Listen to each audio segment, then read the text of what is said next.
And a good Wednesday midday to you, Roger Hill of Wuthering Heights. This weather video is driven by 802cars.com. It represents 802 Toyota, Twin City Subaru, and 802 Honda, all located off of Exit 7 on Interstate 89.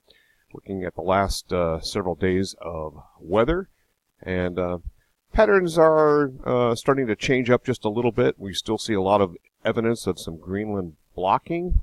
That is up here, and you can see that storm systems get in this particular area here, and then kind of get log jammed. And the net result is this trough of lower pressure across the eastern seaboard, the east coast, and this has been affecting us for most of the spring and now into the early part of summer. The actual start of summer occurs astronomically at 11:54 a.m. on Friday. Main concern today is shown here, dew point temperatures as well as the mesoscale analysis with convective available potential energy, otherwise known as CAPE. And you can see these higher dew point temperatures advecting in and reaching into the 60s now. And we're starting to develop a little bit of instability. Some of these are starting to show up with some of the cloud cover across our region and popping some cumulus clouds currently. Focusing on today, we're looking at some cloudiness that kind of streaks across the region. This is by 18Z, 2 o'clock this afternoon, and a lot of cloud cover across the region, so a deck of thickening clouds may suppress some convection later on this afternoon, but this morning we have a pretty full morning of sunshine, just some very high thin clouds, and this is what is working into the region. This will set up high resolution rapid refresh. Really doesn't show a whole lot going on. Some initiation off the eastern Adirondacks, something to watch there, and also over towards Springfield. But for the most part, you can see pretty widely scattered isolated stuff with the main issues up really in the St. Lawrence Valley north of Vermont into Canada. And this is valid about 01Z. That would be about 9 o'clock this evening. And they'll linger here and there, but still expecting a little bit more of these widely scattered showers and thunderstorms for this afternoon. And see the next heads up that will be issued later on today. 6-hourly incrementals. We'll start with the European model here. Every 6 hours, precipitation and temperatures aloft and pressure patterns. So we can see that a little bit of precipitation by 2 o'clock in the afternoon indicated across Vermont, the upper right-hand corner there. And the way it sets up is we see a little bit more. Mostly you can find along the spine of the Green Mountains. Very little in the Connecticut River Valley. Maybe just a slight bit more in the Champlain Valley, but mostly terrain-driven, this convection for today.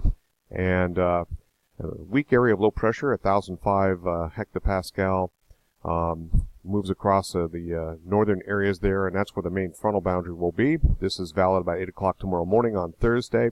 And we have a weather system that's really going to start to pick up a lot of moisture. It originates off the eastern ends of the Rockies here in parts of Colorado, and then takes a track roughly right through Vermont, and this is it here, 999 hectopascal. So what ends up happening is this picks up a lot of moisture, organizes, and produces some pretty good rainfall. This is valid about by 8 o'clock on Thursday evening, and then that continues to move on out. The area of low pressure tracks 994 off to the south of Vermont, and throws in some scattered shower and thunderstorm activity, or mixes in some thunderstorm activity along with some rain into the morning hours on Friday, and then it's out of here. That pushes on out. We have slightly better conditions with gusty northwest winds Friday afternoon. A little bit more of a serious impulse, it looks like, for winds that flare up on Saturday.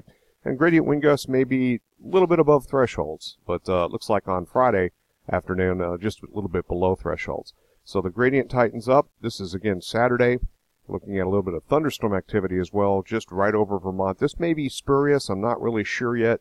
But we have the chance for a little bit of activity on Saturday afternoon.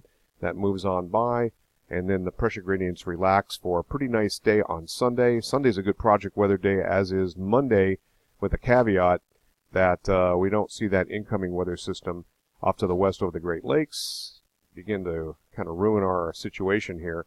So this is valid 8 o'clock in the evening on Monday. Looks like a dry weather day so far. The ensemble modeling indicates it could come in a little bit faster, so we'll have to wait and see on that.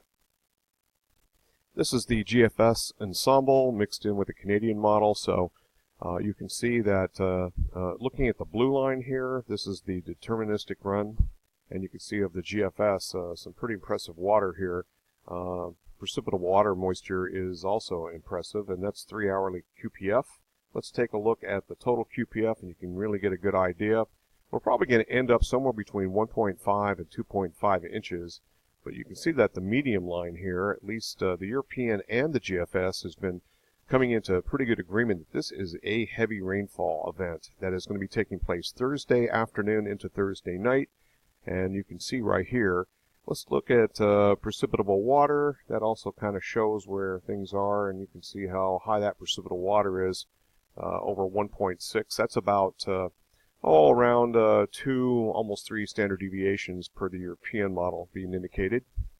Temperature dew points, you can see we get up around 65, maybe a little bit over 65 indicated, and this is centered on Montpelier, Vermont, so probably even a little juicier off to parts of western Vermont.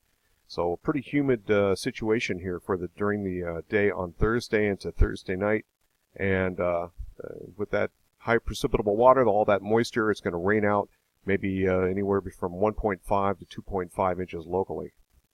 2-meter temperatures. You can see kind of not a whole lot of diurnal range, and that usually is indicative, and it is in this case, of a lot of moisture. So not a big range in temperature from daytime highs to nighttime lows. You can see that as we get into this period here, we dry on out and we ramp up that temperature a lot better, and maybe even hit 80 by the 25th. Here you can see the storm track. It's greater than 3-inch amounts here, and it cuts right into Vermont. And we're right smack dab in the middle of this area of low pressure. And there's a kind of another one that kind of extends like this, according to the European ensemble. So we're going to be under the gun here, and either side, southern New England, as well as just a little bit north of us into Canada, they're going to see far less precipitation. 2-meter temperatures for the next 5 days. Meteorological output statistics, MOS, shows about 0 to 3 degrees below normal, but we do warm up. We're starting to see a little bit of a warm up here while the west remains cool, so a little interesting scenario there. And the southeast U.S. warms up considerably.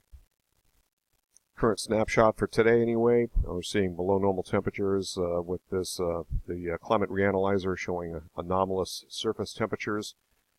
Nothing really to pick out here. We're just running a little bit below normal. You can see a little bit of heating taking place in some parts. Europe is relatively warm now, and except for the UK and the western parts of Europe, a lot of Atlantic areas of low pressure spinning up due to this Greenland block. Greenland's starting to change a little bit for the cooler. It's been very, very warm. Look at this, Arctic running about 1.7 degrees Celsius above normal, but a big fall in Antarctica, negative 5.5. That's it from here, Roger Hill, Wuthering Heights. Thanks for watching.